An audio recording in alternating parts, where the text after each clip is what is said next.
that this was something which was more or less the culmination of a longer-term historical process within the subcontinent which was working itself out. I think that story needs to be complicated in many different ways. But before I go on to do that, let me just try and give you a sense of what is the existing state of arguments about the emergence of Bangladesh in 1971 and why I think we need to sort of look at it in a slightly different and possibly a wider frame. Well, the first thing to be said about it is that much of the sort of writing on the subject is not strongly historical, in a sense that it's not a subject which has caught on the attention of historians, co-historians as yet. So a lot of work tends to be done by political scientists, by committed observers, by participants. Much of the literature on the topic is in the genre of memoirs. Some of them analytical, many of them primarily an attempt to sort of place their own experiences within a framework.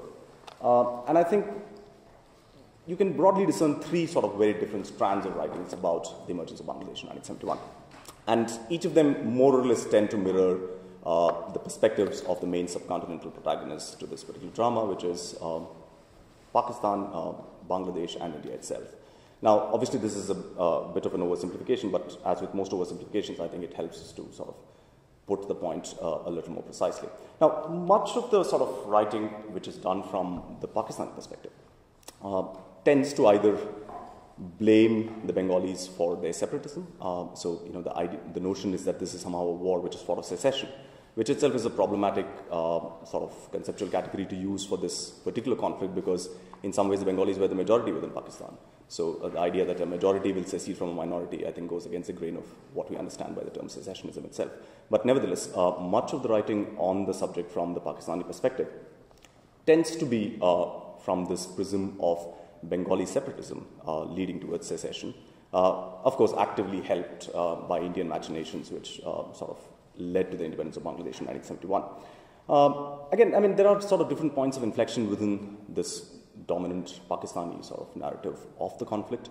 I think the more thoughtful ones will concede that the Bengalis had their own sort of legitimate grievances which accumulated over a period of time. So in a sense, there is a sense that there's a head of steam which is building up from 1947 onwards, which more or less comes out into the open by 1971. Or there are the other more sort of conventional Pakistani narratives which tend to view Bengalis as insufficiently committed to the project of Pakistan itself, almost from the very inception, and that in some ways, this was bound to happen simply because a large chunk of Pakistanis were not committed to the Pakistan project itself. So there you have one particular strand, which nevertheless argues that the sort of separation of East Pakistan in some ways was on the cards almost from the very beginning. Then you have the sort of what you might call the narratives which are written primarily from the perspective of the Bangladeshis themselves, or the East Pakistanis, which tend to view the emergence of Bangladesh, and this I think is in some ways the most historically well-developed argument, and when I say historically in terms of historiography, because it tends to posit the emergence of Bangladesh in 1971 as a long-term project of the rise and culmination of Bengali nationalism in the subcontinent. And I'll come to this in a point of time, but just to flag it at this point of time. The third set of historiographical arguments which are put out are primarily those who are writing from an Indian standpoint, and there the argument tends to be sort of couched in terms of overarching ideologies of contestation between India and Pakistan. So the idea being somehow that 1971 and the emergence of an independent Bangladesh more or less sort of negated or falsified the two-nation theory which gave rise to the birth of Pakistan in the first instance. So the idea that Pakistan was created ostensibly as the homeland for all Muslims of the subcontinent was shown to be a false one, and in some ways the secular nationalist sort of narrative of the sort of Indian national movement in somehow has a belated vindication in the events of 1971. And that seems to me to be once again, and once again. So these are the sort of three dominant perspectives from which people tend to sort of write about these things. Now, for all the sort of differences in terms of emphases and explanations, I think all of these three strands of writing about the emergence of Bangladesh in 1971 tend to share two common features. The first is, and I don't use these terms in any pejorative sense, but simply as sort of in a more precise way, which is, the first is there is a degree of parochialism, which is the assumption that whatever was happening in Pakistan or within the subcontinent was primarily a subcontinental affair. in a sense that much of the rest of the wider world and what is happening in the larger international context of the period is seen as simply an appendage to events which were driven by subcontinental sort of historical forces. The second part, which I sort of alluded to right at the beginning, is the sort of overarching assumption of a certain kind of determinism that, in a sense, the emergence of, or the breakup of United Pakistan and the emergence of an independent Bangladesh was historically inevitable. And let me just quote from one of the sort of leading Bangladesh historians, which John Wilson certainly will know of, is Badruddin Umar, who's written a 2-volume biography, history of the emergence of Pakistan. And he writes, and I quote from here, just to sort of give you a sense of what is the flavor of these sorts of arguments. From the beginning, he says, Pakistan was an unstable state. The physical distance between the two wings of Pakistan, the very considerable differences in the social, cultural, political life and traditions of these two wings were a great potential threat to its stability. Added to these differences in terms of geography, social, cultural, political, etc., were differences in the economic conditions of the two parts and imbalance in the structure of power. All these factors, from the very beginning, decided the course of political developments, which logically and inevitably led to the disintegration and partition of Pakistan. This, I think, captures more or less what is the sort of consensus view in terms of the available historiography, which is that United Pakistan was an inherently unstable entity which never could have continued in its very existence. So it is in this sense that I suggest that the history of emergence of Bangladesh is seen as nothing more than the chronicle of the birth of a new state foretold.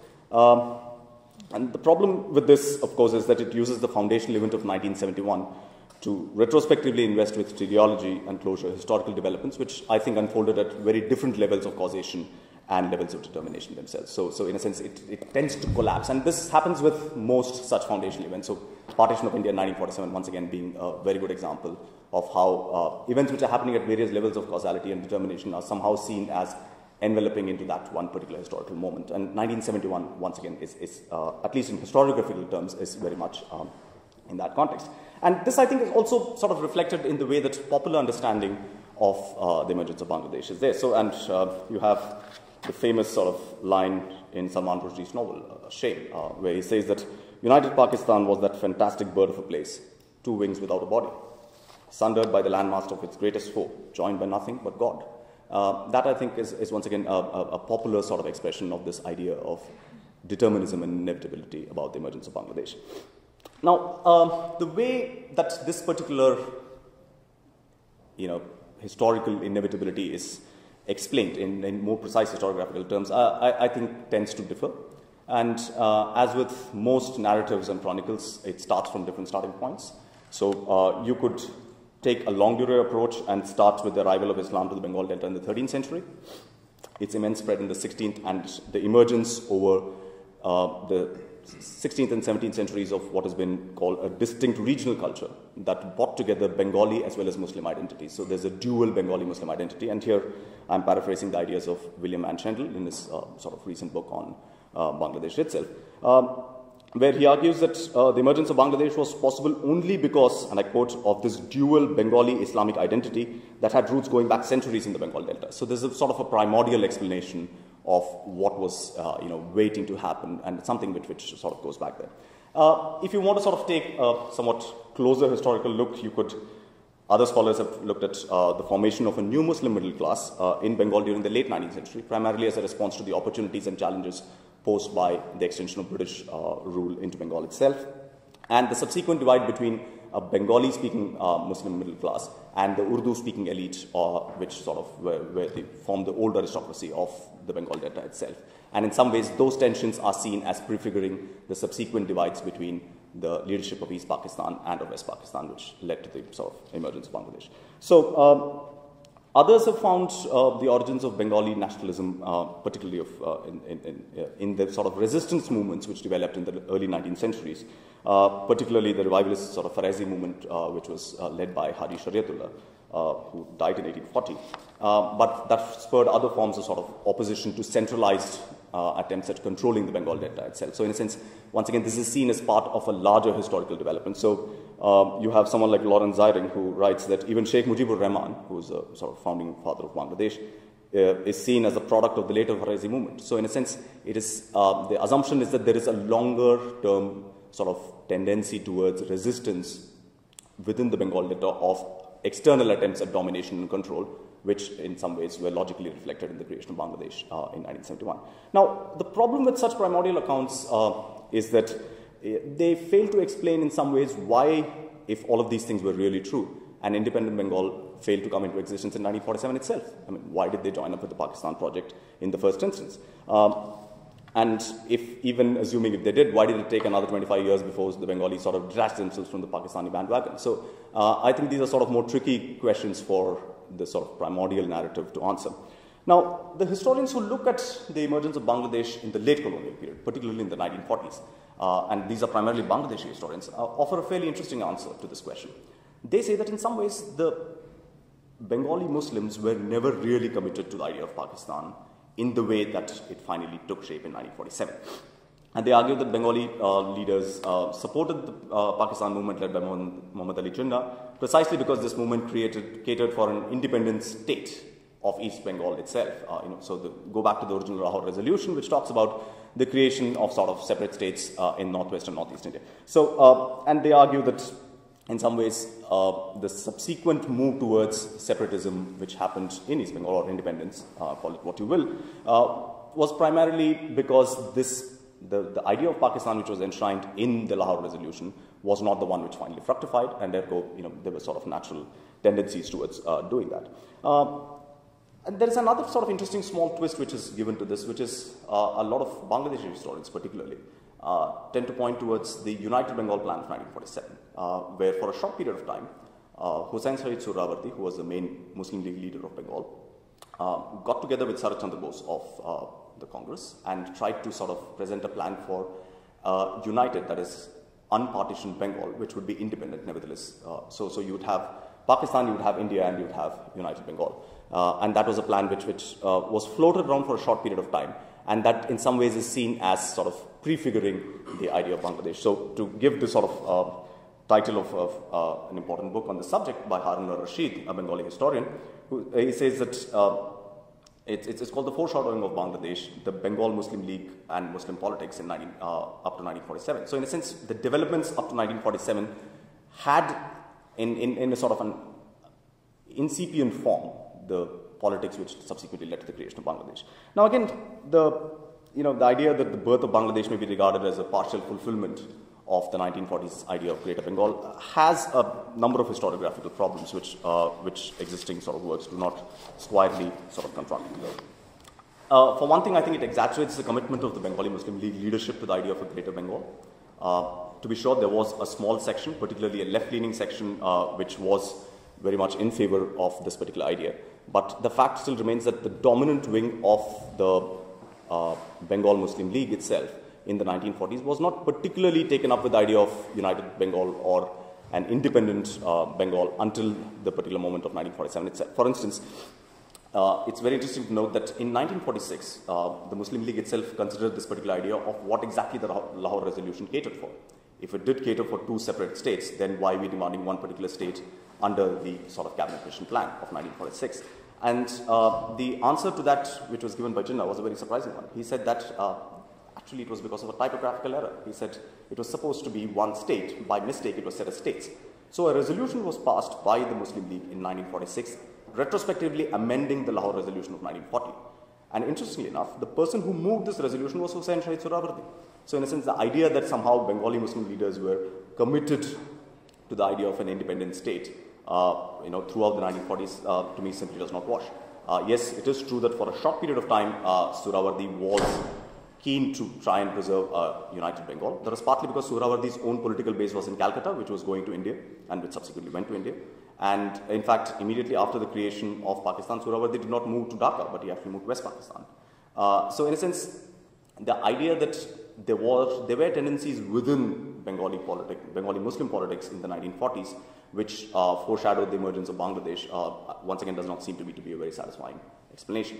Now, if you look at sort of more proximate explanations, like the ones which were given by Badruddin Umar, they tend to talk about geography, economic disparity, about cultural differences, etc.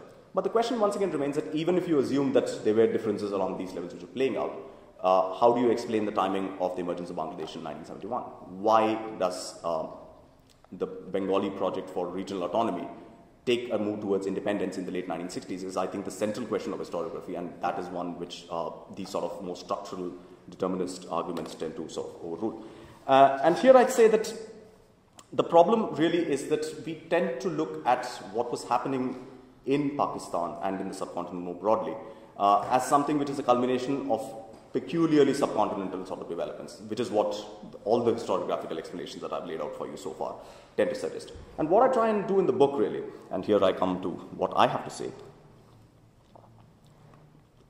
is to suggest that we need to really place the developments within the subcontinent in the broadest international context of the late 1960s in order to be able to understand why the movement for regional autonomy becomes a movement for independence. And the point which I stress in the book is that it's the late 1960s really which is the main turning point, and nothing before. And in some ways, the argument which I echo here is that of Philip Roth, who says that, we all tend to look at history as something which happens over the long term, but history is actually something which happens very suddenly. And I think the emergence of Bangladesh in 1971 is a very good example of how very quickly different sorts of historical trends can come together to lead to developments which were frankly unanticipated in the decades earlier. So what is this international context that I'm talking about? Now, I think there are sort of three broad historical forces at work in the late 1960s and early 1970s, the turn of 1970s, you might call it that way, which need to be taken into account in order to explain the emergence of Bangladesh as an independent country in 1971.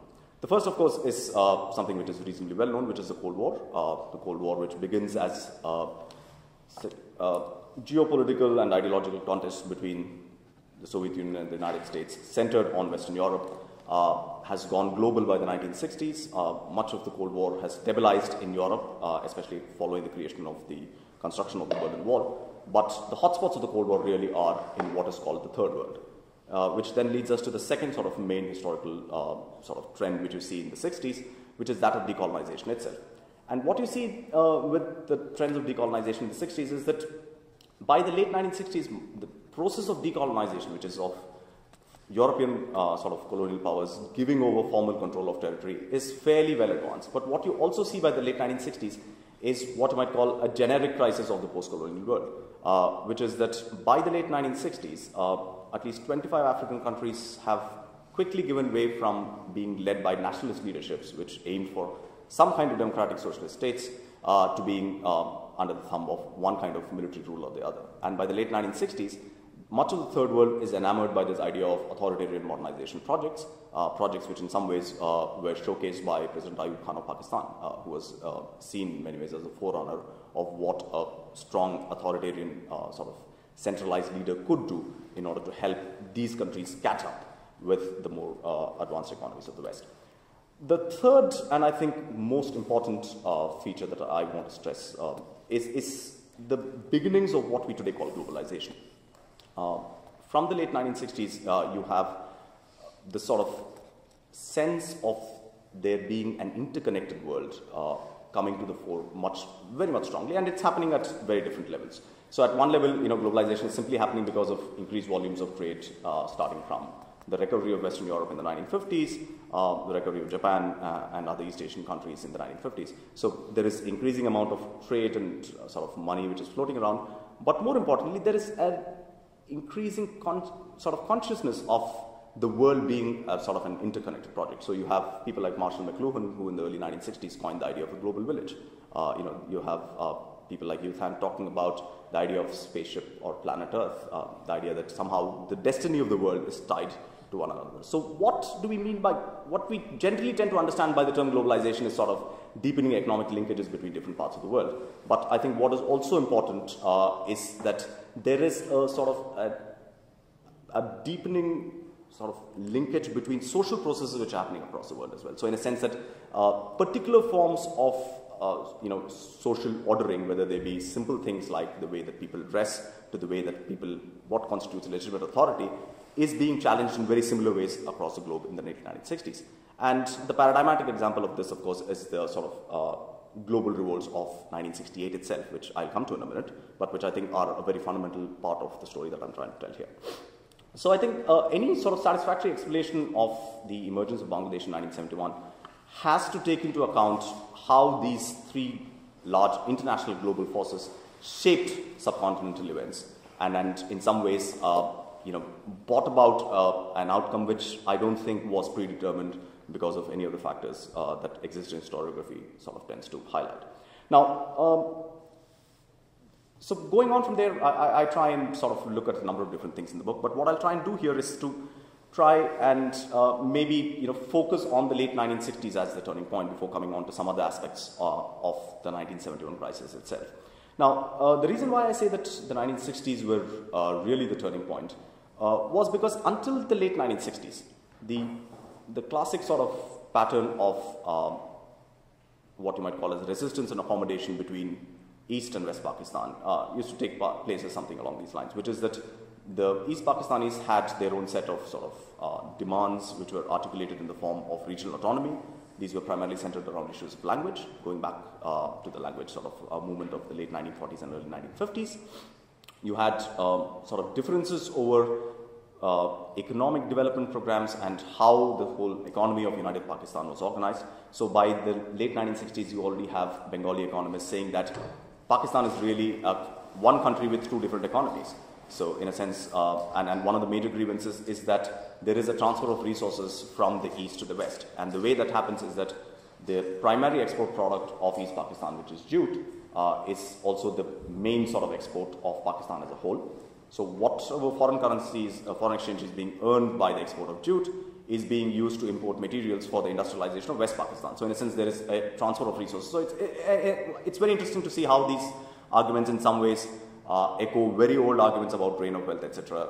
in 19th century India itself.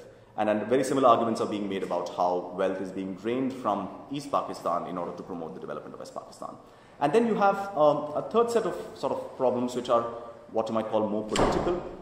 And here I think is in some ways the real reason why the project of autonomy does not really get going all that far before the late 1960s. Because the standard model in which the politics of West Pakistan, of United Pakistan as a whole operated was that whilst there would be sort of demands advocated about regional autonomy or other things on these sorts of questions, the fact was that until the mid-1960s, most Bengali politicians, be they Hussain Shah Surawardi or Mujibur Rahman himself, also believed that because Bengalis were a majority in Pakistan as a whole, they could stake a claim to playing a major role in the center. So in a sense, that incentive was always there. And so long as that incentive persisted, it became, the tendency always was to sort of go for some form of accommodation with the ruling elites of the West rather than trying to go for a complete breakdown itself. So in a sense, whatever be the differences, they were always articulated within this idiom of regional autonomy. The idea being that, not only would East Pakistan get its due in terms of its regional sort of demands, but also that the Bengali majority would assert itself in the politics of Pakistan as a whole. And this was very true of someone like Hussain Shah Surawardi, who becomes the sort of Prime Minister of Pakistan in 1956. And the 1956 Constitution of Pakistan, which in some ways is a highly centralized constitution, partly because it integrates the four provinces which constitute West Pakistan, which is Punjab, Sindh, Balochistan and Northwest Frontier province, into one unit, thereby sort of making sure that the claims of the Bengalis are always counterbalanced within the political system. And Hussain Shah Surawardi in 1957 makes an important speech where he says that the 1956 Constitution has given Bengalis 98% autonomy. Now, that is, to put it very mildly, a completely wrong claim. But the fact was that politicians like Surawardi were willing to make those sorts of claims precisely because they believed that they could also stake a claim to leadership within United Pakistan itself. So as long as the idea persisted that you could make some sort of a compromise with the ruling elites of West Pakistan, their project of regional autonomy never really progressed towards the move towards independence. So why does this move towards independence happen? And that is where I think the story of the late 1960s becomes very important. Now, 1968 is a year, as all of you know, of sort of global revolts, revolts which are happening in Western Europe, Britain, France, Germany. Happening in Eastern Europe, you have the Prague Spring, of course, but also there are dissident movements within the Soviet Union itself which are coming to this thing. You have the great proletarian cultural revolution playing out in China. You have protests which are primarily led by students in the United States over the civil rights movement and the movement against the Vietnam War. You have very similar movements happening in different places like Chile. You have them happening in Japan. You have in other parts of the southern hemisphere. Now, the funny thing is that what was very similar things were also happening in the subcontinent in 1968. We know a little about it because of the Naxalbari and other things. But what happened in 1968 in Pakistan, I think, is quite an understudied sort of phenomenon. And in some ways, it is surprising and ironical because 1968 in Pakistan was possibly the most successful example of the global revolts which broke out anywhere else, because the revolts of 1968 in Pakistan actually ended up achieving the objective of regime change and forced the government of Ayub Khan, who was a military dictator, to step down. Now, the global protests of 1968 in Pakistan were in some ways directly connected, the protests in Pakistan of 1968 directly connected to the global protests of 1968. And I think you can see these along a number of different axes. Let's start, say, for instance, with what were the kind of demands which were fueling the student protests to begin with. As in other parts of Western Europe, North America, the protests in Pakistan primarily began as sort of arguments over the nature of the educational system itself. The nature of the educational system, for instance, in 1962, the Pakistan government decreed by fiat that the degree granting program would be increased from 2 to 3 years, which meant that people would have to be outside the labor market for another extra year. And then they made sort of, simple things like, people could have only 2 goes at getting a degree. And if you failed your examinations twice, you wouldn't simply have an option. So those sorts of changes, once again, made it much more difficult for the emerging middle class of Pakistan to, in some ways take part in this economic growth which the Ayub Khan period was witnessing. And very similar sort of things were happening in places like Germany, in France, in Britain, in a sense that the student protests began fundamentally as protests over authoritarian structures within the university system itself. Okay, now moving on from there, it very quickly, like the most successful revolts in places like France, also drew in other sectors of the Pakistani society, especially the sort of urban proletariat and the rural peasantry as well in Pakistan, which in some ways was an interesting departure from what is happening in the West. The third feature, which I think is very common to both what is happening in Pakistan and elsewhere, is a sort of generational divide. And then that generational divide, I think, has been mapped quite well in the case of what is happening, particularly in Western Europe and North America, but remains interestingly understudied in the case of Pakistan. But I think it's a very important one, because most of the people who are coming into the university system, and there is a tremendous expansion of the university system happening in Pakistan as well, in that period, were more or less the first generation of people who were coming to the university system. So in a sense, the sort of differences which they felt between their own generation and that of their parents were quite stark, not just in terms of sort of educational attainment, but also in terms of their own assumptions of social superiority and their own political ideas as well. And that you can find is particularly strong in the case of East Pakistan, where most student leaders of the late 60s do not share the ideals of, say, their preceding generation. People like Sheikh Mujibur Rahman began as student leaders as well, but they began as student leaders working for the Muslim League for the creation of Pakistan, whereas the student leaders of the late 60s in East Pakistan believed that that was a deluded move. So once again, there is a generational divide which in many ways mirrors what is happening elsewhere.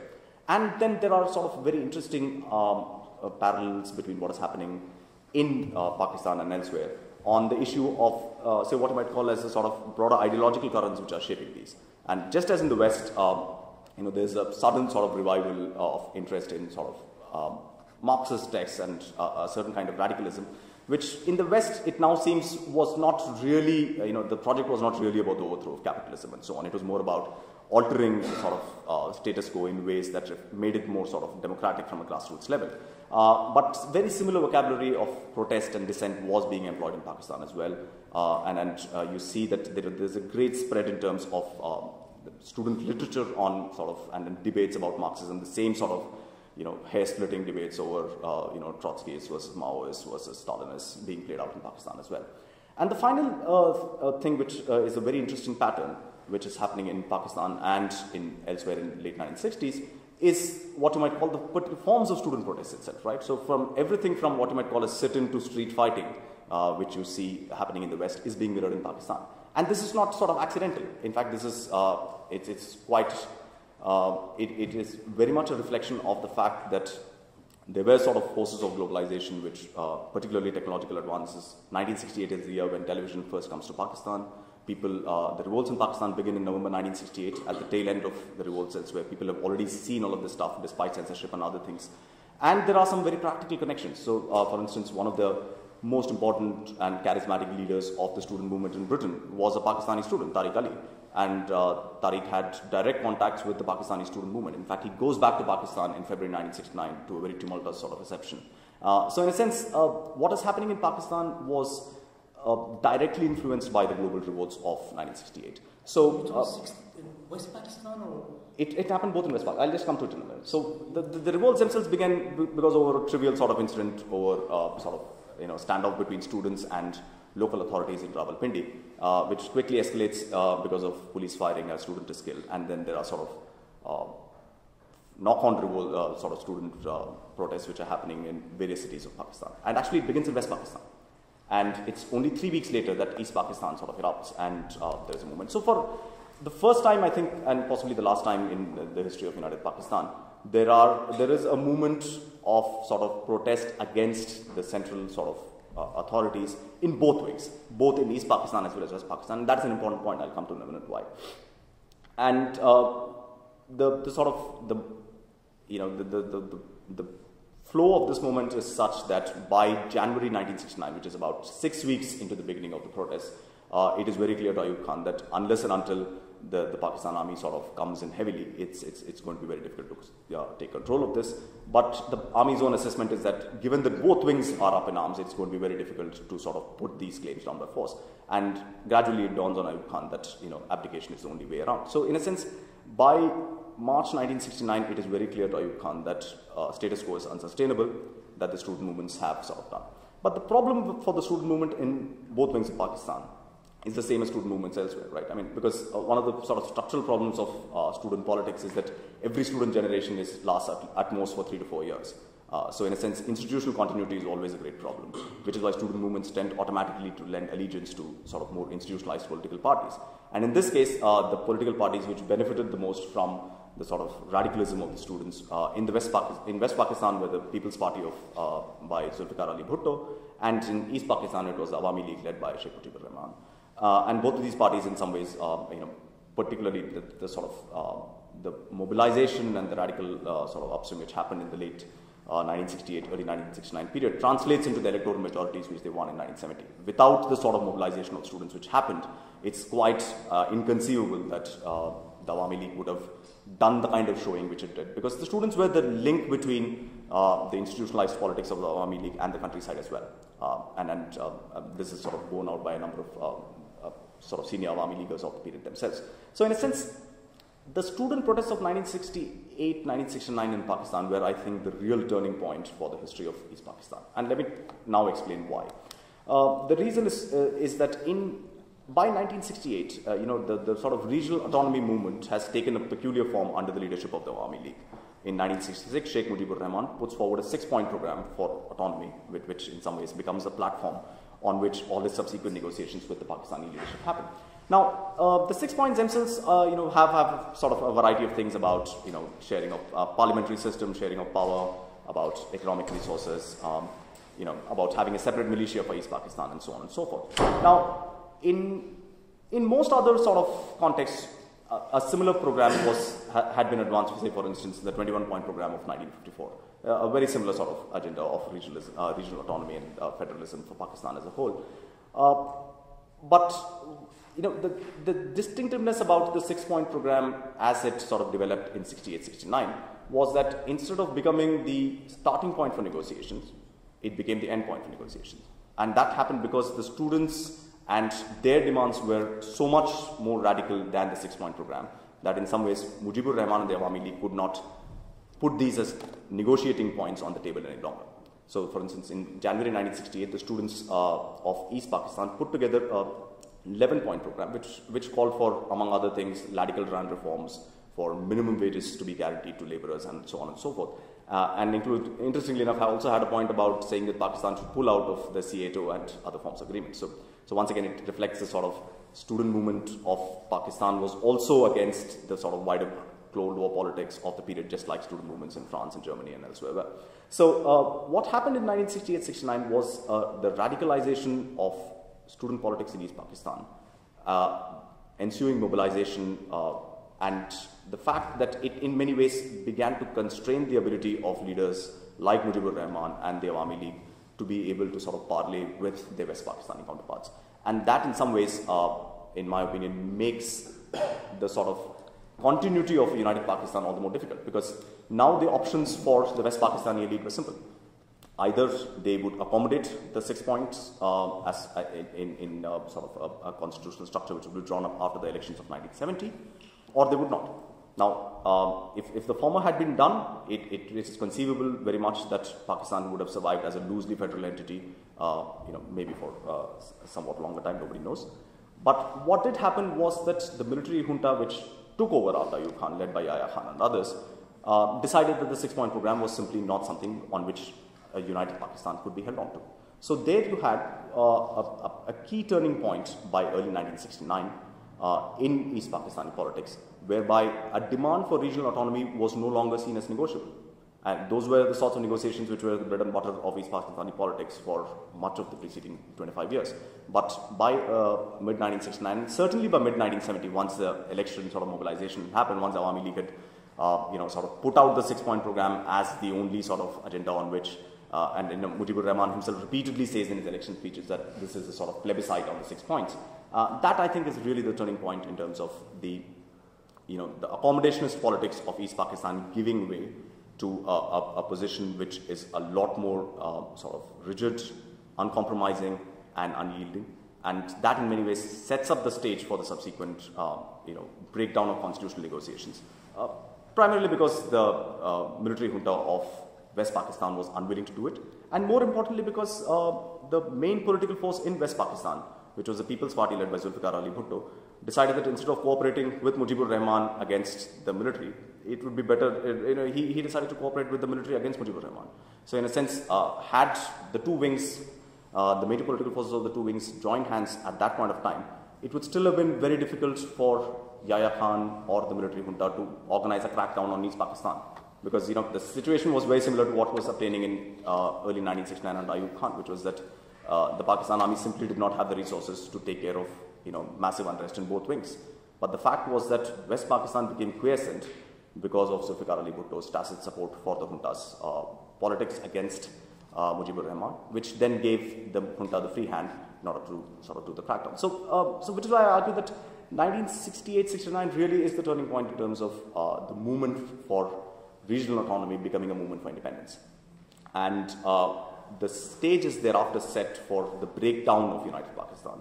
But what is also interesting and important to note is that the breakdown of the system does not automatically mean its breakup, right? I mean, so simply because it became inconceivable to carry on politics as usual or even in some sort of moderated form of a united Pakistan by March 1971. 26th of March 1971 is when the Pakistan army sort of cracks down on East Pakistan.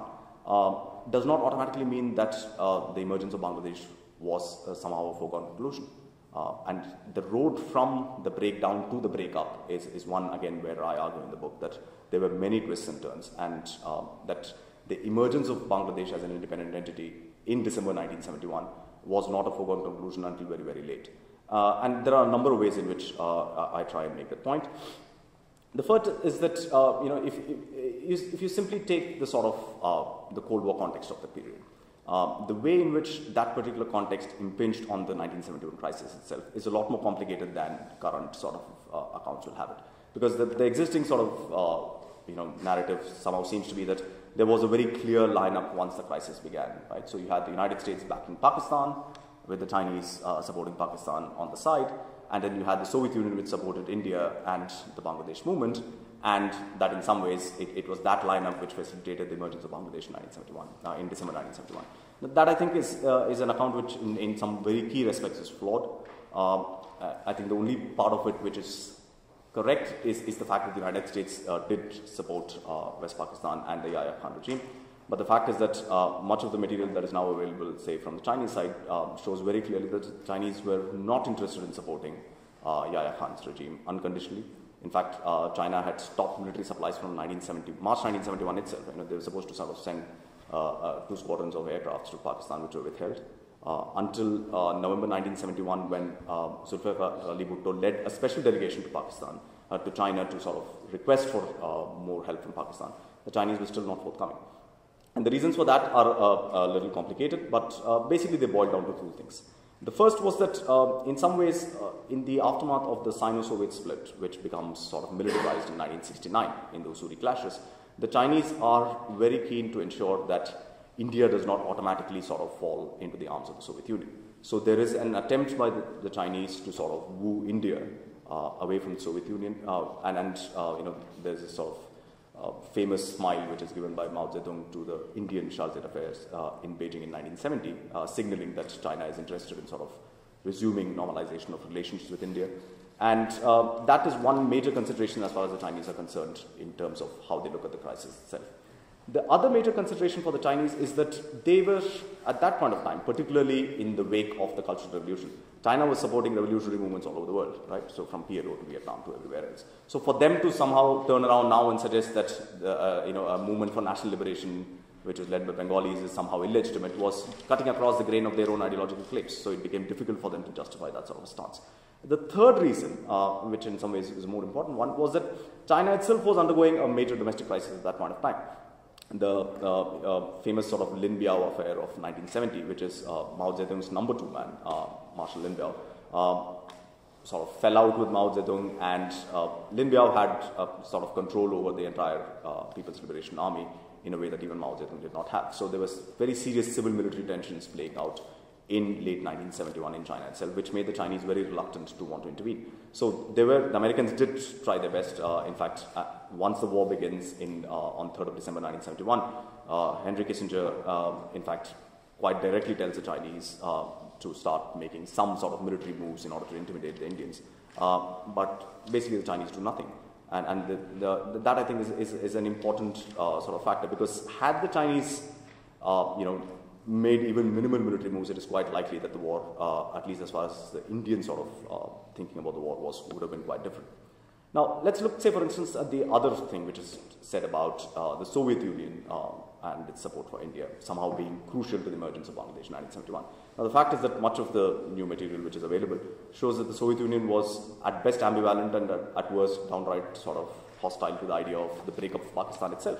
Now, that might seem surprising, in hindsight, but going back to the assumptions which people had at that point of time, I think it makes a lot of sense. Because the Soviet Union was involved in the Tashkent Treaty of 1966, which brought India and Pakistan together on the negotiating table after the 1965 war, brokered a settlement. And thereafter, the Soviet Union believed that it could become the arbiter of peace in the subcontinent. And in 1971, it is now clear from all the archival evidence that's available that the Soviet Union was not interested in supporting sort of India's attempts to support the Bangladesh movement for liberation. In fact, until very late in the day, even after the Indo-Soviet Treaty was signed in August 1971, there is a very interesting conversation between Mrs. Indira Gandhi and Soviet Foreign Minister Andrei Gromyko, who comes down to Delhi to sign the treaty.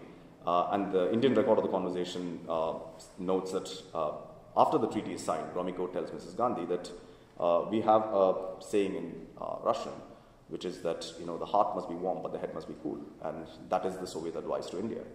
And the point is very clear: the Soviet Union did not want India to sort of instigate the Bengali sort of liberation movement to an extent where it will lead to the breakup of Pakistan, because the Soviet Union believed that an independent East Pakistan or East Bengal in some ways would end up being an appendage of China, which was not to their interest, and so on. So it is only in late October 1971 that the Soviet Union very gradually sort of comes around to the idea that they do not want the breakup of, that in some ways the breakup of Pakistan is going to happen, the Indians are going to go forward, whether the Soviet Union supports them or not, and then they sort of very reluctantly come around to supporting that.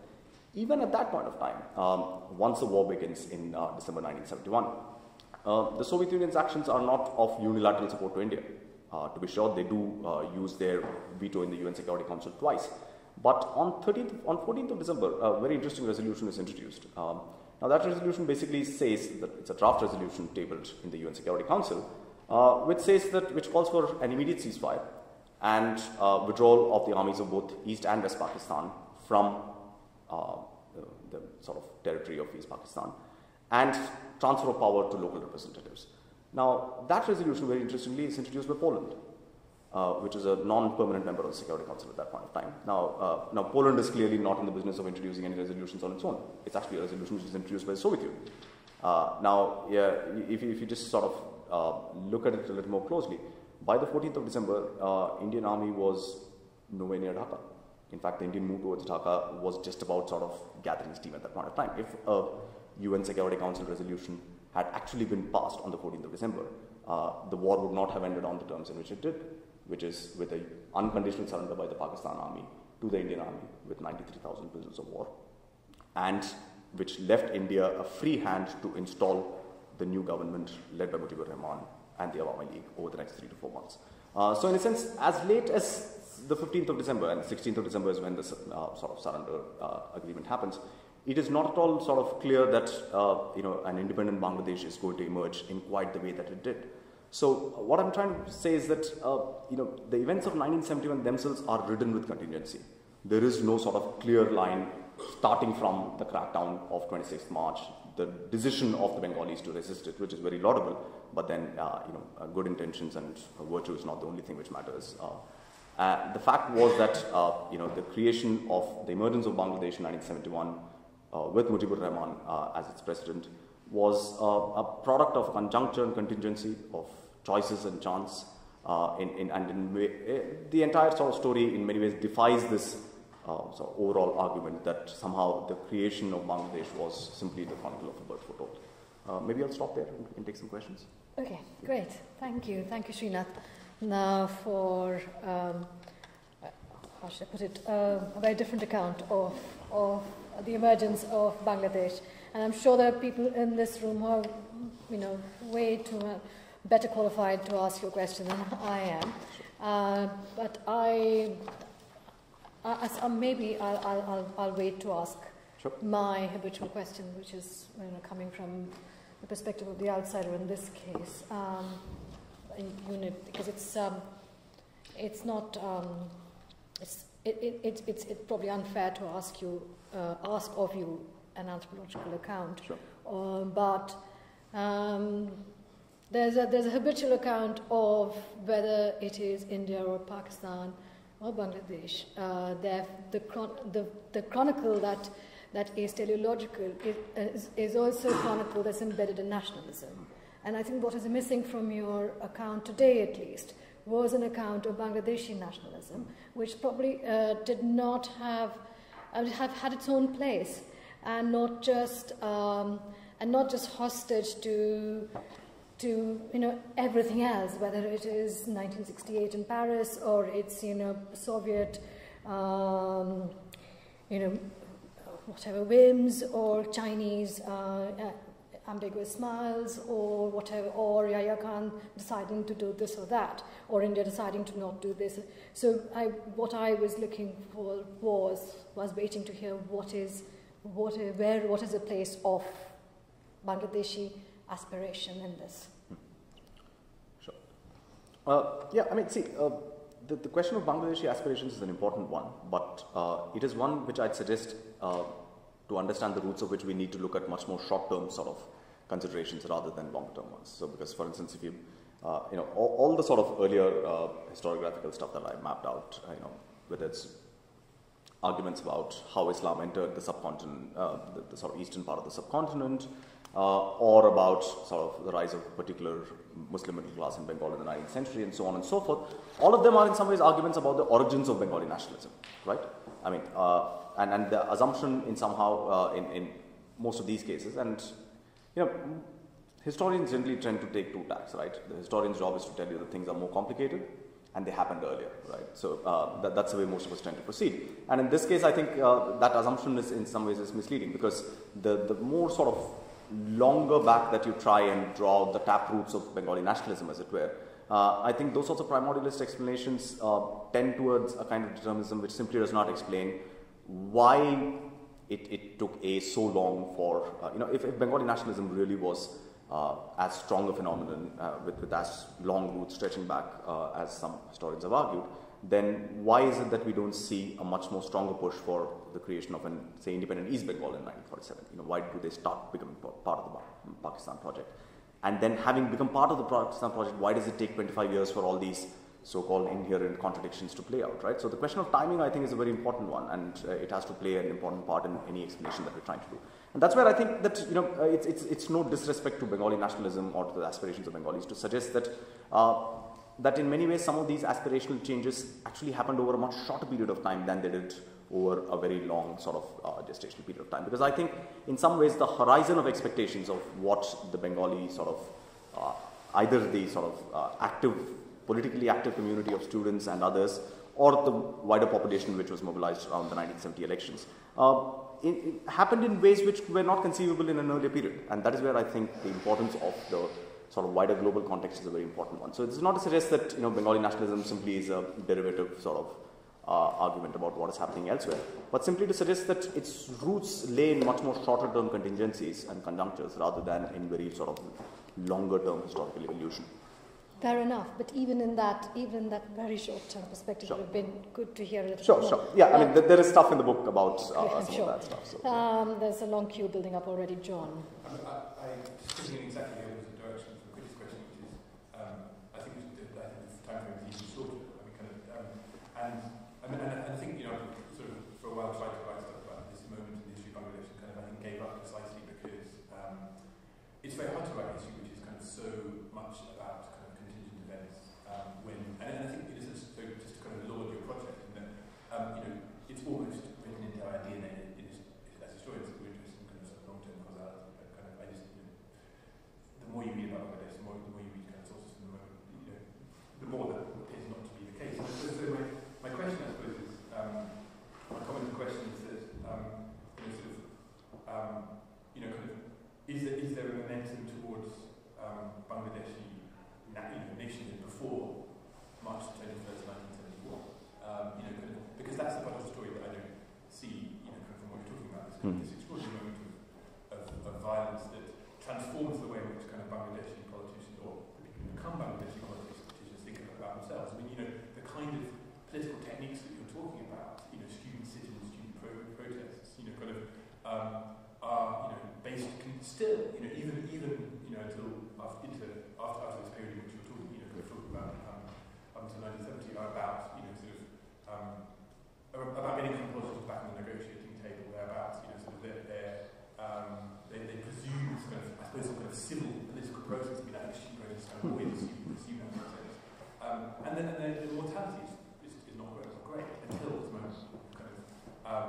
And I suppose so for me that becomes the crucial moment, and that becomes the moment then potentially that creates Bangladesh. And there really isn't any Bangladeshi nationalism before that point. That doesn't mean that actually means one then has to tell a far more interesting story about what the aspirations of Bangladesh are. I think that you're absolutely right to talk about there's a kind of sense of Bengalis being part of this global moment. It's a global identity. It's an identity of students, etc. It's about human rights. It's increasingly becoming a kind of Absolutely. It's not something that's territorialized at all. Yep. So it's a bit of global anti-authoritarian movement that then gets madly territorialized by this moment of violence. Absolutely. In fact, I mean, I have an entire chapter in the book on the sort of global politics of human rights and the emerging global politics of human rights and the whole Bangladesh sort of crisis and so on. But obviously didn't sort of have a chance to touch on it. But I think you're on to something. I mean, which I think is an important point, which is that if you say look at what is happening when the sort of negotiations between the West Pakistani regime led by Yahya Khan and the Awami League in March 1971, right? I mean, on the 1st of March 1971, Yahya Khan announces the sort of postponement of the convening of the National Assembly. Yeah? That's the time when the newly elected assembly would have come together for the first time in order to sit and start discussing about the constitution for United Pakistan. And that assembly's postponement is seen by the Bengalis as one more sort of, attempt to keep them from the handles of power. There is an interesting discussion which happens over the next 7 days or so, until the 7th of March, when Mujibur Rahman makes an important speech. And there is a lot of sort of speculation about whether Mujibur Rahman and the Awami League are going to resort to a unilateral declaration of independence, something along the lines of what happened with Rhodesia, and that's the sort of precedent at that point of time. And the fact is that the students want a UDI. I mean, they are very keen. They say that this is the moment to call it quits. We've had, let's be done with them, and we start off on our own. But Mujib still believes that, there may still be a moment where, we can find this. And partly his argument is not simply about, wanting to continue with, the old Pakistan project in its own form, but simply a realization that a breakup at this point of time will have violent consequences, which it did have. And in some ways, he knew that the population was disarmed and that it was not prepared to sort of take on those things. So there was a sort of a pragmatic calculation. And in many ways, Mujib and the Awami League High Command was very clear that if anyone had to fire the first shot, it should be the Pakistani military, because then, their case for independence could be sort of present in ways. But you're absolutely right. I think that, until the sort of crackdown happens, and possibly even for the initial few weeks thereafter, it was not sort of necessary that any sort of negotiated settlement, say, attempted in April 1971, for instance, would have necessarily meant an independent Bangladesh. Say, for instance, there's a very interesting period between March and, say, end of March and, say, the first week of May 1971. I've looked at some of the figures of casualties and refugee flows, which are compiled by the Indians. Yeah? So there's some material which is coming out of the Indian sort of Ministry of External Affairs and other things. It's quite interesting. By the 30th of March, there are 300 sort of refugees who are coming. That is 5 days after the crackdown has begun.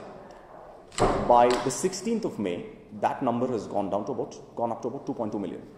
Right? So, and it is only from the 17th of April onwards that the number really starts touching the 1 million figure. So even in the earlier stage, despite all the massacres that happened in Dhaka and other places, if the Pakistanis had decided that they wanted to go back to the negotiating table, it's quite possible that, maybe some sort of a settlement could have been worked out, which was confederal, frankly, these sorts of things keep happening. It's very interesting, because one of the things which Willy Brandt, the German Chancellor, tells the Pakistani ambassador to Bonn in November 1971 is that he says that, look at the history of the Indian subcontinent. Even the British negotiated with people like Gandhi and Nehru and others whom they periodically imprisoned. What prevents you from negotiating with Mujibur Rahman? That, I think, is an important question, and it's only because of retrospective sort of vision that we believe that some of those avenues were entirely closed off. Of course, the Pakistanis chose not to take those avenues, which then made it a futile attempt.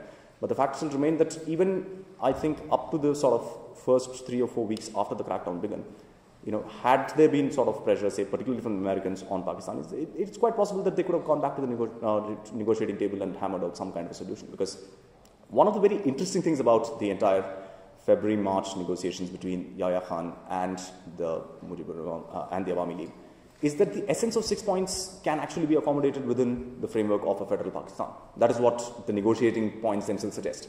The fact was that the military was not willing to give up power in quite that same ways. They wanted to have a Turkish type of constitution which had legitimate guarantees built in for the military, and the fact was that they had one very important political actor who was backing those ideas, which was Zulfikar Ali Bhutto. And that is what sort of built up the intransigence in some ways. But I fully agree with you. In essence, the emergence of Bangladeshi nationalism, you're absolutely right, began very much as a deterritorialized project, which then becomes territorialized because of this very intense conflict which happens. Everywhere. That's not just peculiar to Bangladesh. It's everywhere. That's what I was saying. I said even if it's a short movement. From your account, it looks like it is so contingent as everything else, but the Bangladeshis are involved in this. Whereas at that time, what we now know as Bangladesh, that society is going through extreme violence, and turmoil. It is not just about student protests, but there's a long queue. It's Rudra. No, actually, I had a similar point that John was making. But I guess that's a key criticism for the book, right? I think that's, in fact, if the book produces debate, I think that would be an interesting debate. Is that you're caught between this space between how circumstance emboldens nationalism and how nationalism emboldens circumstance, right? So perhaps there's, it seems to me is that, like in all good things, there's a middle space over here. The point of the book, obviously, once we read it with all the empirical evidence, is suggest that it is the latter rather than the former that took precedence in the creation of Bangladesh. So anyway, I won't go down there. I actually had more sort of a specific question about the Soviet treaty in 71. Do you think it would be fair to say that in many ways, one of the rationales behind sort of revisiting the treaty in 71, from the Indian perspective, of course, it might be seen as many have argued, the so-called shield. But from the Soviet perspective, there's a way of restraining sort of Indian actions in terms of, which goes counter to some of the more loose historical records. And if that is so, I just wonder do you think there's a change in Soviet thinking between 1969, especially in Gromyko's mind, 69 and 71 when the treaty was first offered. Because surely the treaty was offered in 69 with certainly different parameters, perhaps more to do with economic cooperation. But in 71, seen as a method of sort of holding India back. Do you think that's a fair assessment? No, see, the treaty, I mean, if you look at the texts which were sort of finalized in 69 and the provisions which were finalized in 71, there isn't all that much of difference. I mean, the provisions are pretty much the same. The Soviets all through this period are very keen on concluding the treaty, primarily because of their relationship with China, which is going down the hill. So they want to sort of have good relations with India and try and bring India into some sort of a quasi-alliance system. As far as India is concerned, it has its own reasons, partly because of the sort of its inability to convince the international community about the justice of the Bangladesh cause, etc. The ensuing sort of isolation that it faces. You want to have a sort of a relationship with the Soviet Union. But what exactly the Soviets wanted out of the treaty was, I think you're right. I mean, there was certainly an element that they believed that once they had a treaty like this, they could have, in a sense, they could pace the events in the subcontinent a little more to their own liking and not allow India to be in the driver's seat, which proved to be a wrong calculation because ultimately, the Indians sort of in some ways pulled them into the conflict rather than the other way around. But the fact was that until about late October 1971, the Soviets were not convinced that either that the Bangladesh liberation movement was a viable project. They did not believe that a liberation movement which was led by Mujibur Rahman particularly, because there are sort of interesting conversations between the Communist Party of Soviet Union and their counterparts in East Germany, where they say that Mujibur Rahman is basically a bankrupt bourgeois. How do you expect these sorts of people to sort of lead a national liberation movement? They simply don't have it in them. And until Indira Gandhi's sort of key visit in October 1971, the Soviet Union, particularly Brezhnev, remains unconvinced about the sort of viability of the entire enterprise itself. And even thereafter, I think the Soviet Union is actually quite ambivalent about the way that India wants to sort of, use force to bring about this particular outcome.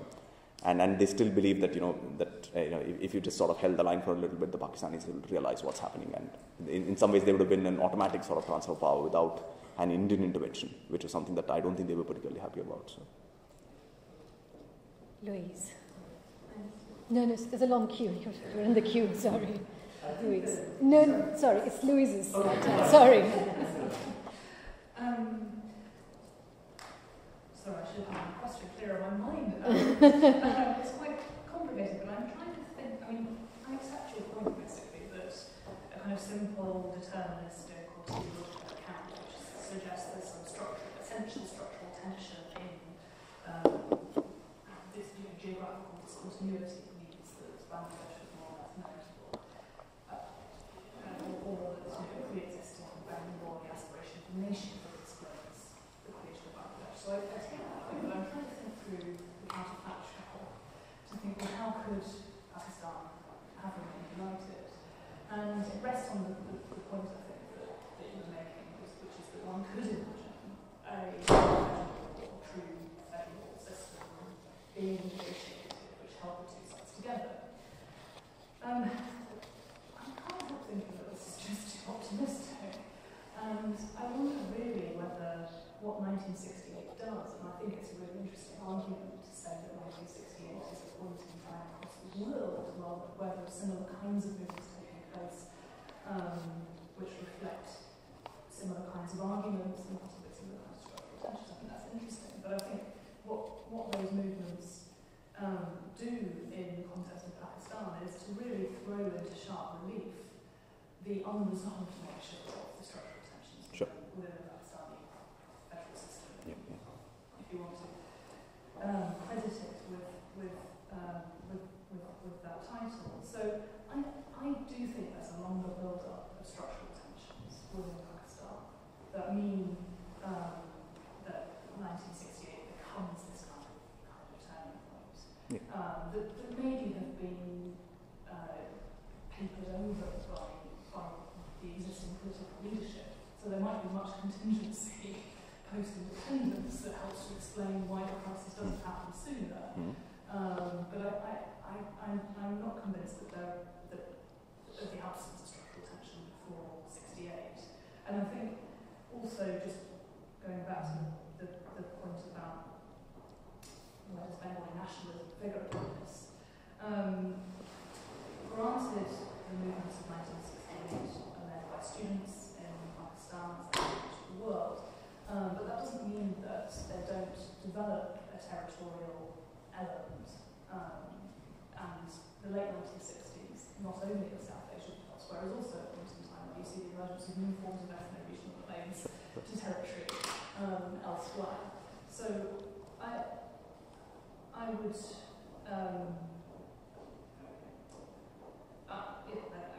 there are two kinds of questions. Yeah. One is about the nature of 1968 movements, and the other is how deeper historical tensions. See, I think the point which you're making is fundamentally a fair one, which is that there were structural tensions and so on. But my line of argument is to say that do structural tensions which were clearly existing, which can be sort of documented in various ways, mapped out, did they make a movement for regional autonomy into a movement for independence unnecessary? Did they automatically sort of determine that thing? That I don't think is an argument which can be made, because that's where I think the late 60s are an important turning point. That's why I use the term turning point, because it's not as if everything sort of happened at one particular moment. Now, the question is, your sort of counterfactual question, and I deal with a lot of sort of counterfactual questions throughout the book, partly because it makes for sort of entertaining parlor conversation, but also because I think it forces us to think about what the nature of real choices at that point of time was. Was the federal system really an impossibility after by the late 1960s? I would argue actually no, because it was for the first time that you had a general elections in 1970. So the opportunity for a constitution of Pakistan to be created de novo was very much there. Now, why did that not happen? It did not happen because, as I said, the Bengali sort of position on regional autonomy became not a bargaining chip any longer, as it used to be in the 50s or even in the early 60s, but simply a demand which had to be either met or, you had to face the consequences of not meeting the demand. Whereas on the West Pakistani side, I think, and here it's very interesting to see how many contemporary observers, including, say, Indian assessments, right, say the Indian diplomatic reporting of what is happening in 1970, many of them expected that Zulfikar Ali Bhutto would actually join hands with Mujibur Rahman against the military junta, because he had the sort of largest sort of vote share in West Pakistan. The Awami League had the largest vote share in this thing. Neither of them had much presence in the other wing. If they had sort of made common cause with one another, it is quite likely that they could have pushed through a constitution, which the junta could not have done anything to, because, as I said, the problem for the military, which was by then quite clearly understood, was that if both wings were up in arms, and that is where I think 68 is important, not simply because of what's happening in East Pakistan, but because it's happening all across Pakistan, right? So the problem, but things did not work out that way because Zulfikar Ali Bhutto chose to work with the junta and support the idea of a Turkish constitution. He did not do it openly, of course, but now it's quite well established by what documentary material is available, that is what he was standing at as well. And that then made the possibility of a federal negotiated settlement to the problem a lot more difficult. And that is where I think that, to say that, a federal structure which incorporated the sort of 6-point program of the Bengalis was too optimistic does not strike me as being true. I think it was very much on the cards. It's something that could have been worked out. And in some ways, the nitty-gritty of the negotiations actually shows that in many of those points were not insuperable. Even things like, say, having separate foreign exchange accounts or convertible currencies for the two wings and so on. All of them proved in technical negotiations, which were done at the level of sort of smaller committees and so on, could have been easily resolved. The problem was that the junta did not want to transfer power to a democratically elected government, and one that was led by the Bengalis at that. And the fact that the junta could count on the support of the People's Party and Zulfikar Ali Bhutto meant that they knew that West Pakistan would be quiescent while they could take on East Pakistan. And that was a condition which enabled them finally to decide on a military crackdown. So short of that, I actually think that it is very much possible. It's very highly conceivable that had the People's Party worked with the Awami League in the crucial period between in the few months of late 1970, early 1971, you would have seen some sort of federal constitutional structure of Pakistan sort of surviving through. Partly because someone like Mujibur Rahman, till the very end, did not want a complete break if he could avoid it. The fact was that he was pushed to a position where there was simply no alternative left, and he took what he had to take because that's what his support base was demanding at that point of time. I think sorry, I'm so sorry. So you, yes. Yeah, I do very much take your point that the division of Pakistan, breakup of Pakistan, is too facile to say that it was inevitable despite its extraordinary nature of its geographic divide. And I'm glad you made the point that Sheikh Mujib himself not only never intended to declare independence, but was totally taken aback when he was flown to London and we had a meeting across the road here. He had to be briefed by his advisors that Bangladesh was now independent.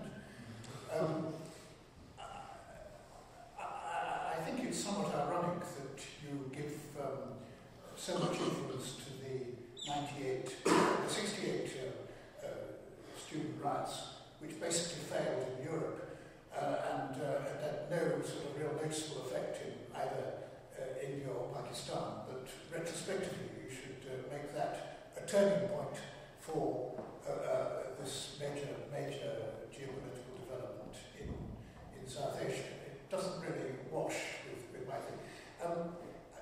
I think just on the point of Bengali nationalism, the history of Bengali nationalism, the one thing that Bangladesh nationalist historians, I think, have never quite been able to come to terms with is that whereas there's a very strong historical basis for a nationalist feeling in Bengal, dating back to the 1911 partition, and the opposition to that, the 1903 partition, the restoration of that, and yet Bangladesh clearly is a child of Pakistan in that it is Muslim Bengal, and you only have to look at, if one's personalising this, Sheikh Mujib's own history as a student leader or Gunda in the 19th, as a gang leader for the Muslim League in the 1946 Calcutta riots. I mean, there's no kind of solidarity across the border there between Muslim and Hindu Bengal. Yet in Indian thinking, if you look at the position of the way in which West Bengal was going at that time, and subsequent history of 25 years of Marxist government, I mean, there's a very real problem there. I'm astonished that you underplay the Soviet connection. I mean, the August 1971 abandonment by India of its long-standing no-roving policy of non-alignment by signing the Asian Peace and Security Pact was a huge diplomatic development. At a time when Mrs. Gandhi was fairly weak. I mean, she was only pretty newly installed as Prime Minister. She was establishing herself. The 65 war was not her achievement. After 1971, it became a very different thing. We have a very long queue, so if you could ask the question, it would be great. Would just make those points, ask these questions. Why 68? Why is 68 so important in India and Pakistan when it was basically a failure in Europe? Absolutely. I mean, you're absolutely right that 1968 was a failure in Europe, but it was a failure in Europe only to the extent that, we assume, at least that we take the sort of radical student movements in Western Europe and North America at their face value. Whereas much of the new work actually shows that many of those movements were talking more about sort of transforming interpersonal social relationships rather than structures of power within the state itself. So the language and rhetoric was that of Marxism, but the idea is, which is why it's quite interesting that many of the 68ers generation ended up being very strong proponents of human rights in the 70s and the 80s and so on. That particular transition happens because the grip of Marxism is not so dogmatic and ideological as it seemed at that point of time. But you're absolutely right. I mean, for all said and done, the revolts in Western Europe and North America were nothing as such. But I think Pakistan is a very important thing. And India is, yes, you're right. I mean, Naxalite movement, it's got its own history and its own implications for India. But Pakistan, I think the 68 movement cannot be underestimated because it overthrew the authoritarian military government of Ayub Khan, which was in power for 10 years. In fact, his 10th anniversary was being celebrated when the riots broke out. And the fact that the military government was brought down by protests meant that Yahya Khan could not continue with business as usual. He did take over from Ayub, but he had to call elections because he knew that he had to find new forms of legitimation for his own sort of continuation of power. So which is why the military junta believed at that point of time that the best way would be to allow elections to happen, to allow a new constitution to be prepared, which will have an integral sort of accepted role for the military, just like the Turkish constitution. So much of the discussions within the Pakistanis were primarily about the Turkish model and its applicability to Pakistan. And that is where I think 68 is very important, because after the sort of downfall of Ayub Khan, no successor regime could assume that they could simply turn the clock back. And it had very important implications for East Pakistan, in a sense that the student movement of East Pakistan led to a kind of radicalization, which made the earlier politics of accommodation, which Mujibur Rahman himself or Hussain Shahid Suhrawardy and others were following, simply impossible any longer. I mean, it was inconceivable for Mujibur Rahman thereafter to say that the 6 points are simply a starting point for negotiations. They were not. It was either, you have to take the whole package or leave it. And if you left it, then, the consequences would be that you were moving towards the breakup of Pakistan itself. So that is where I think 68 in Pakistan is a very important figure. And I think much of the sort of scholarship on Global 68, which is nowadays a very sort of hot topic, tends to sort of underplay the importance. As far as 71 treaty is concerned, I think the treaty, you're right. I mean, it was important from India's perspective in a sense that, for the first time India signed a treaty and so on. But as far as the Bangladesh crisis itself was concerned, I don't think the treaty was really the moment when Soviet Union's support was sort of enlisted by India. That only happens when Indira Gandhi goes to Moscow in October 1971.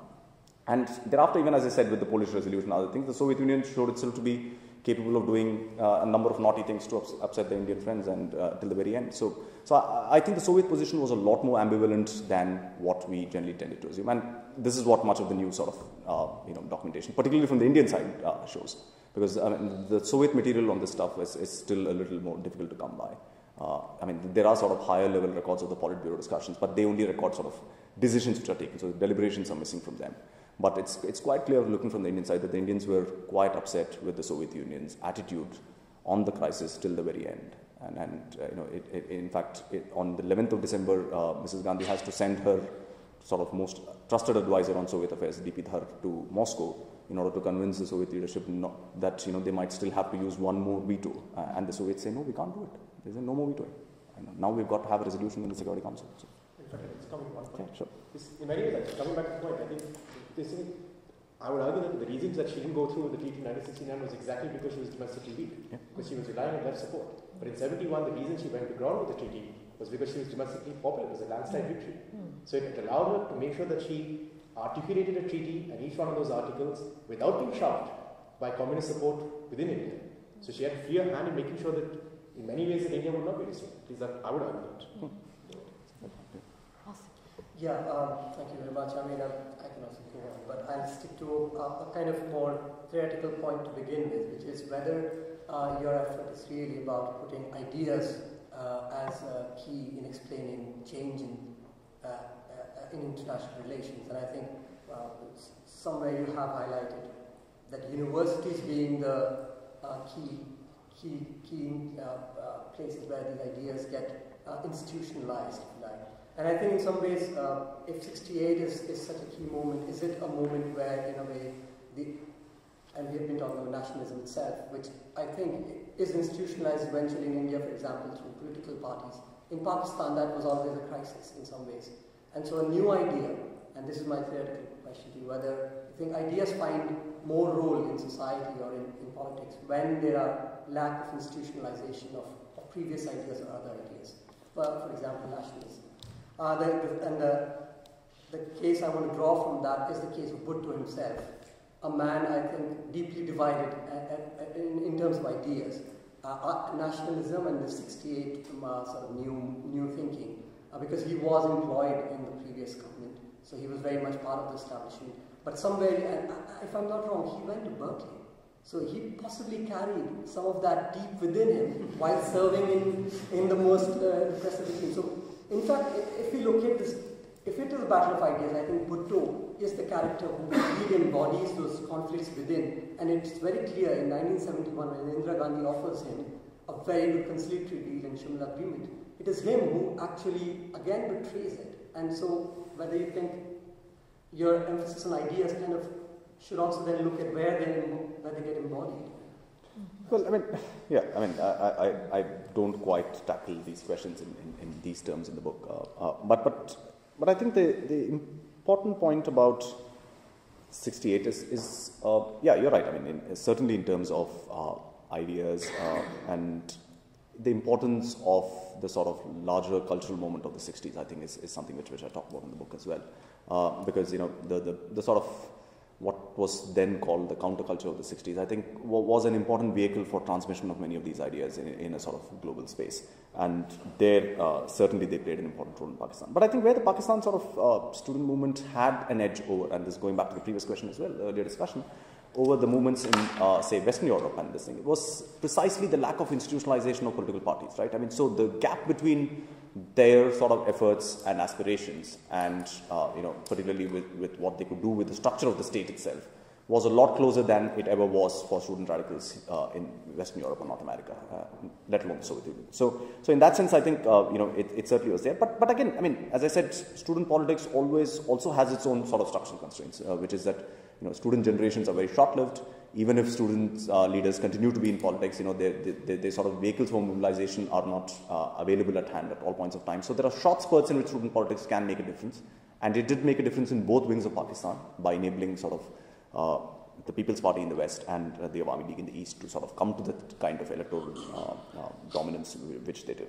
As far as Bhutto himself is concerned, I think Bhutto, he's an interesting sort of character, right? I mean, the reason Bhutto sort of is open to the idea of a Turkish-type constitution is precisely because he has worked with the military in the past. And Bhutto, in some ways, he's being pragmatic. He believes that Pakistan has a system where the military bureaucratic structure is quite strong, that they are supported by external powers, particularly the United States, and that it is going to be very difficult for anyone to dislodge them from their institutional position, which I think was a fairly realistic and pragmatic reading of what the situation in the late 60s was. What was problematic was the sort of conclusions which followed from there on, which was to work with the Yahya Khan regime against the Awami League and to prevent another democratic force which had come to sort of legitimately elected to prevent their aspirations. But Bhutto is again an interesting character, right? I mean, look at what happens in 1973 when Bhutto has a shot at making his own constitution. Right? He actually gives Pakistan a democratic constitution, which for all the sort of privations that have been visited upon it, in some ways still remains the sort of hope for democracy in Pakistan itself. And so in a sense, but that moment of 73 is only possible because of what has happened in 71, which is the utter humiliation of the Pakistan army, right? 93,000 prisoners of war languishing in Indian prisons for 2 years gives Bhutto a kind of handle in Pakistan politics, which he simply did not have for an earlier period. And even then it was so short-lived, right? By 77, you already find that Bhutto is on his way out. So in a sense, when he had a moment of clear ascendancy, I think Bhutto did try to sort of give Pakistan a democratic constitution. But in the late 60s, that was not his position. And that's where I think it's important to recognize what his role was at that point of time and why it changed. And I think it changed because of the, it's quite interesting, right? The Polish resolution which I was talking about, which was introduced on 14 December, that resolution did not pass because Zulfikar Ali Bhutto walked out of the United Nations Security Council. He made, he makes one of the best speeches, I think, of his career.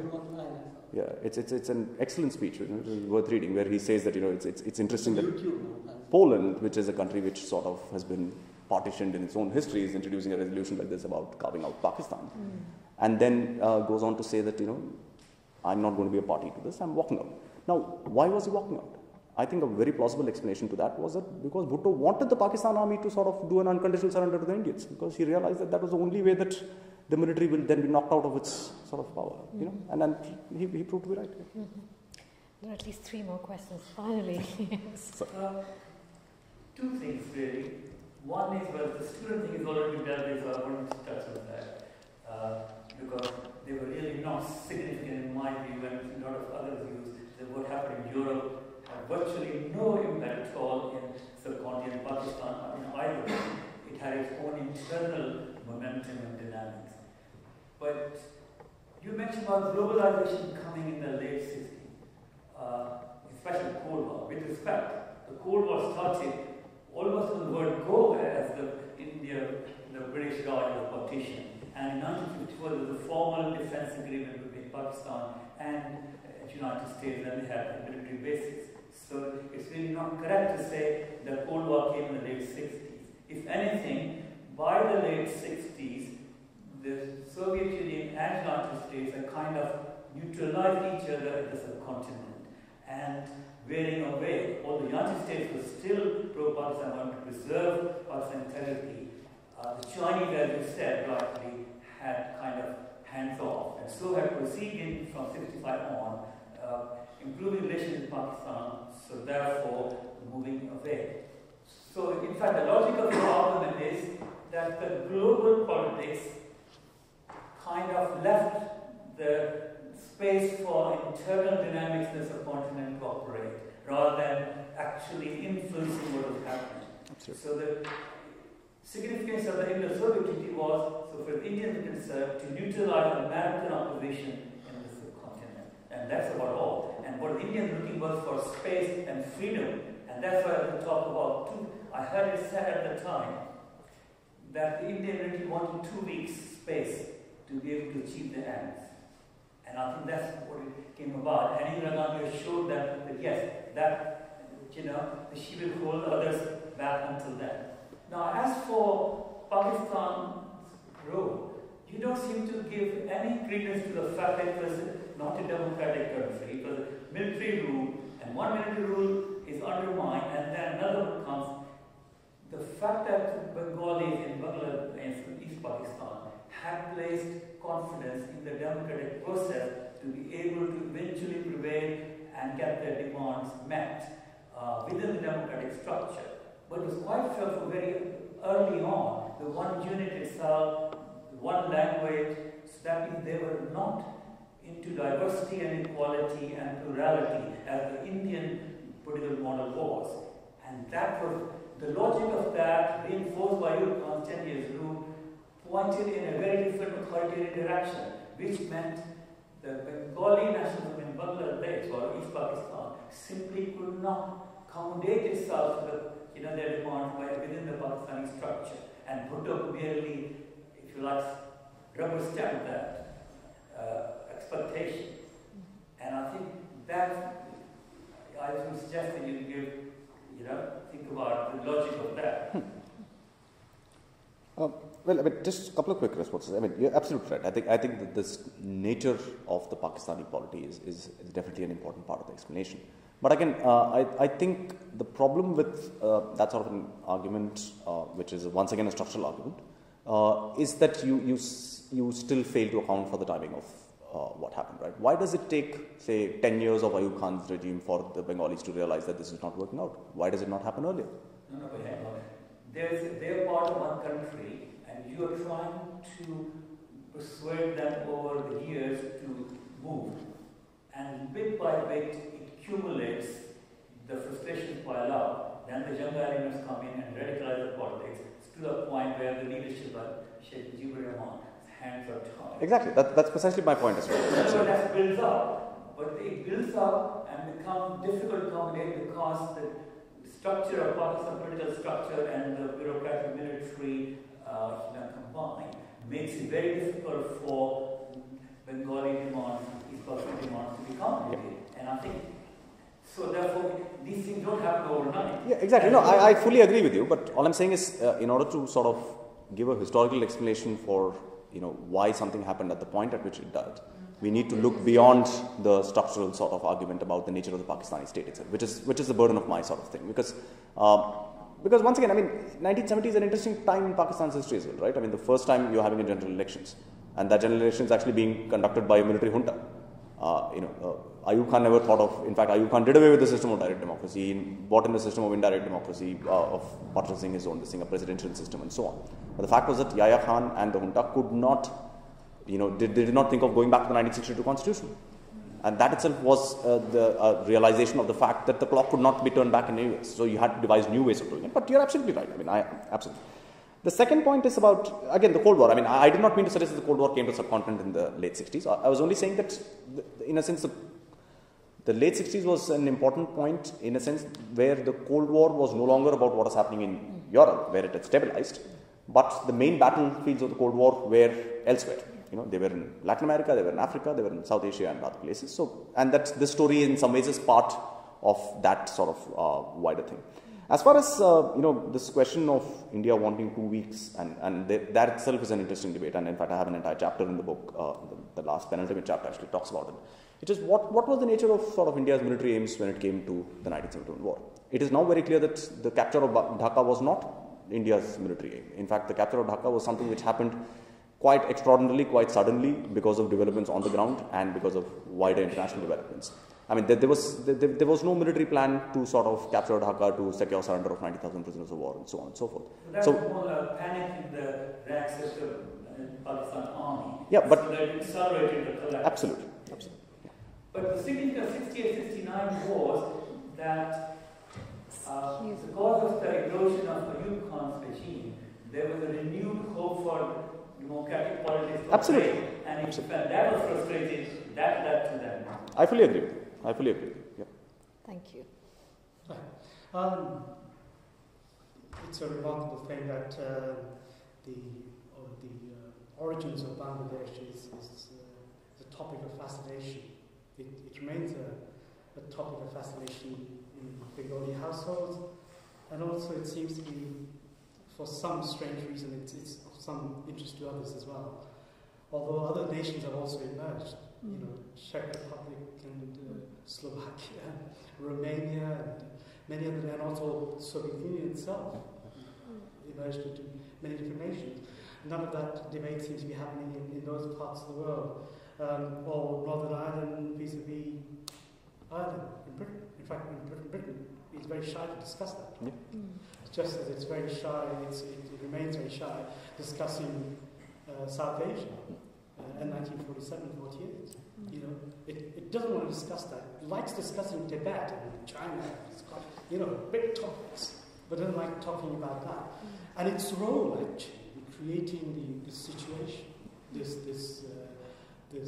hatred and division between faiths, between regions and communities, problems of Sikhs, for example, which is emerging in India at the moment. It's becoming a bigger and bigger issue, thanks to the diaspora. But really, I want to go back to 68. I'm not really convinced. I think you hooked on to 68 because you think no one else has looked into this area. And I think it doesn't really work. And also, a couple of things you mentioned, which one was that you said Sarwati was in Calcutta and he came to West Pakistan. So you're making some sort of connection between some sort of criticism. I think that's not really particularly relevant, actually. And that gave me a clue as to the way you're approaching the subject, actually. And also, Tariq Ali, for example. Tariq Ali is, I think the reason you mentioned 68 is because Tariq Ali's book has a chapter about his going back to Lahore. And of course, you've been one of the figures in one of the heroes of Bangladesh, of Bengali, who unfortunately has been deeply undermined by the political elite, contemporary political elite. Maulana Bhashani, for example, is not even mentioned.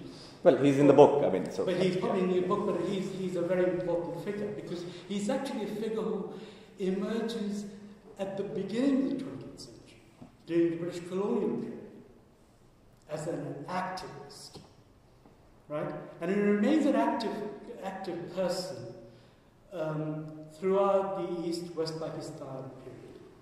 Breakup of Pakistan, that's how I describe it.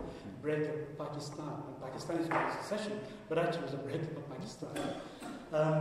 But what I'm really getting at is that figure who remained part of the history of pre-partition Bengal, breakup of Bengal, emergence of East and West Pakistan, breakup of Pakistan, and then into Bangladesh. That figure, unfortunately, became invisible. In fact, he was also the founding father of the army itself, absolutely. He's the founding father of army, with Sarawati, for example. Mujib, as you were quite right, by the way, describing him as a Muslim militant in 46, which is what he was. He has now emerged as a secular god of Bangladesh, which he was not actually. He was, I don't think he understood the word secularism, which is deeply misunderstood in South Asia anyway. The word secularism, what it means, what it implies, and also has different ideas of secularism. So what I'm really trying to get at, I'm not really convinced about 68, because I think you hooked on to something which was a failure in Europe, whose echoes as a sort of cultural, it was an iconic moment, culturally iconic moment for Western Europe. But actually was, if you like, culturally iconic moment but it was something that was a complete failure. We hold on to 68 even now, for example, when youths met in St. Paul's last year, they were talking about 68, but it was just an idea, a metaphor. Absolutely.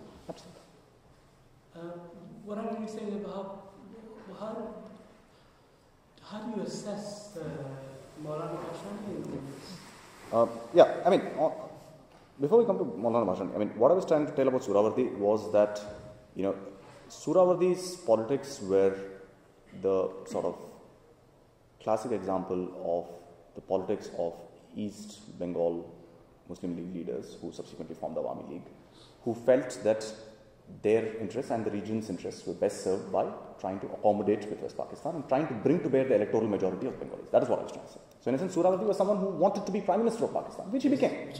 And then in some ways even Mujibur Rahman harbored the same intention. Mujib was Suravardi's prime protege, right? So there is no sort.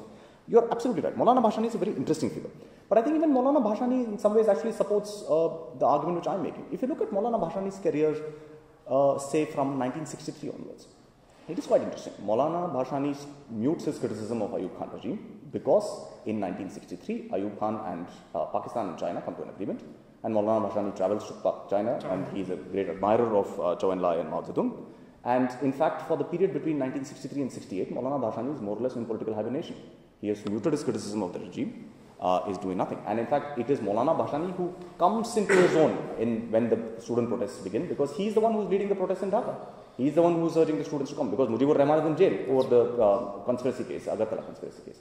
But then once again, interestingly enough, Maulana Bhashani's problem is that, the way I read him is that his political philosophy is much more anarchic. He does not believe in organized political parties, in state and all that stuff. He believes that people should simply stand up and... Right. Exactly. So that was not a politics which could have a political traction of the kind that Mujibur Rahman could have.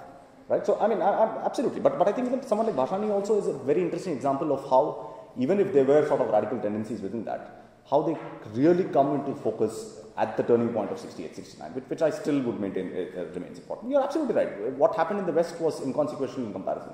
But that is why, to me, it's almost surprising that something which was so important a part of the global movement of 1968 is now forgotten, and its implications are not really realized. There is just one last point, forgive me for this saying this, which is this, that Bengali nationalism. It is actually important because, in a way, the language of an idea of Bengaliness, whatever that was, it may have been lots of amorphous things. Sometimes it was Islamicized idea, Mughal idea of Greater Bengal, like my grandfather's, for example, which is that we wanted to stay in India because we've got a chance of making all of India Muslim. Yeah. My father's idea, or his father's idea, that we've got to separate because this is the only option that's available to us. But what I'm saying is that these moments start happening suddenly, and this idea suddenly takes shape. And I think 1971 was one moment like that, because otherwise nothing else explains it. Incidentally, West Pakistan itself was not a single entity. Balochistan was in ferment even then. They were burning the flag of Pakistan in 68, 69 and 1960. There was a continuous warfare in Balochistan. Balochistan did not recognize West Pakistan being part of their nation either. So I think, the idea of West Pakistan being a single entity is not true. Often promoted by West Pakistan, but actually it's not true. Absolutely. Really sorry. One last question. Just a brief question or point on, you spoke of Chinese calculus during this crisis, and you sort of alluded to why it was essentially cautious, which it was. But I would say that the reasons for this cautiousness have to do with the Soviet factor, and not sort of this internal self-realization. But don't forget, the Chinese do not vote for Bangladeshi nationhood in the UN until after the Mujibur Rahman regime is gone in August 1975. No, they actually vote for it in 1974 when Mujib is still Prime Minister. Absolutely. It is only, their point is very simple, which is that they will wait for Pakistan to recognize Bangladesh. The day Pakistan recognizes it, they do it. That's it. It's as simple as nothing more. I would just say that we should underplay the Soviet factor to keep this conflict limited. And giving, I agree with that comment that it gives this window, a short window, and Indians themselves were ambivalent right up to the end. So I wouldn't blame the Soviets being ambivalent because they were looking at their alliance partner itself, which was right to the end, at the precipice was dithering and whatever. They did not want to make that final call to change the status quo.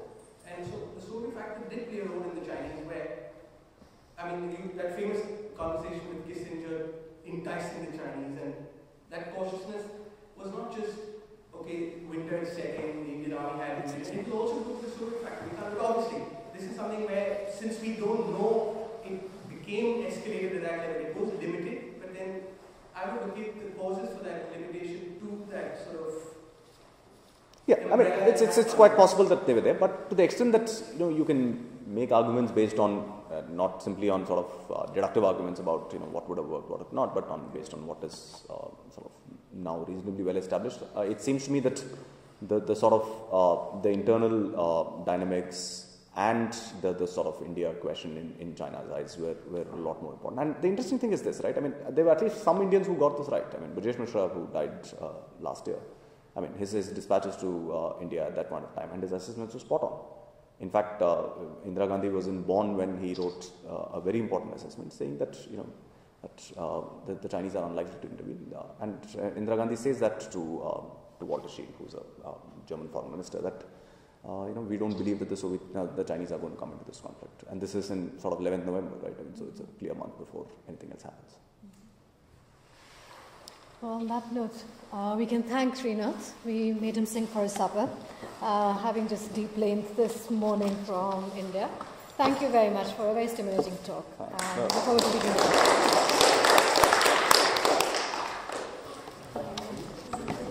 Thanks. No, it's very good. Really very good.